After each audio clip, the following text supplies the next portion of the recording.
যখন মেসি দৌড়চ্ছিলেন, তার পিছে পিছে যখন 4-5 জন 10 জন 12 জন ডিফেন্ডার দৌড়চ্ছিল, তখন তাদের কি মনে হচ্ছিল? পিছে পিছে দৌড়ায়, ধরতে পারে না, আগে পরে সামনে বিভিন্ন জায়গায় যায়, বল আটকাতে পারে না। এটাই হচ্ছে একজন ফুটবলারের সৌন্দর্য। লিওনেল মেসির সৌন্দর্য ও জায়গায়।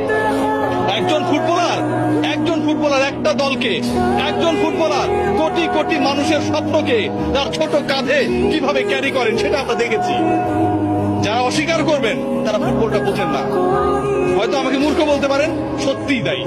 ব্রাজিলিয়ান কিংবা অন্য কোনো দেশের সমর্থকরা যারা অপছন্দ করেন, যারা আসলে লিওনেল মেসির এই জাদুর ছোঁয়ায় মন্ত্রমুগ্ধতায় আটকাতে চান না, যারা লিওনেল মেসির এই অবদানকে, একজন ফুটবলার পুরো দলটাকে কিভাবে গড়ে তুললো, স্বপ্ন দেখালো, এগিয়ে নিল, শেষ পর্যন্ত জয়ের প্রান্তে, জয়ের সেই সুন্দর একটা জায়গায় পৌঁছে দিল, সেই জায়গাটাকে তারা আসলে বিশ্বাস করেন না। তারা আসলে ফুটবলের সৌন্দর্যই বোঝেন না।